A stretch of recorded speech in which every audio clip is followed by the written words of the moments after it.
บริบูรณ์สมบูรณ์เลย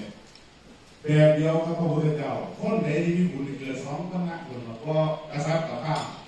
บุญมันเต็มแล้วมันก็เกิดในที่สูงสิกับบุญมันต่ำมันก็เกิดในที่ต่ำโอ้พอพิจารณาเห็นเขาได้สุภาษิตมาจากใส่ว่าเล่งไปเห็นอาจารย์ก็ได้หวานก็มีย่างทิพย์โอ้สันเฮาเนี่ยอาศัยภาพได้กัลยาณมิตรคือภาพคุณเก่าชื่อว่ามหากัสสปะเป็นอาจารย์ของเฮาเป็นครูของเฮาฉะนั้นเลยเฮา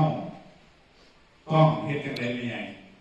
ต้องไปเฮ็ดบุญนี่ให้เขาว่าเป็นอุปถากก็อีกเทวดาหน้าฝ่าโมกขะปฏิลาเนี่ยสิมาเนี่ยก็เว้นบ่ได้มาเนี่ยก็คือโภคคำมาปวดแช่ใกล้แก่งนะปวดใบไม้ตั้งน้ำใส่น้ำสารเน่หน่อยบริบุญนะคุณเน่หน่อยคือสวยหน้าฝ่ามากกว่าพระเทระเล่งเห็นนี่หน่อยก็เลยว่าภาพดู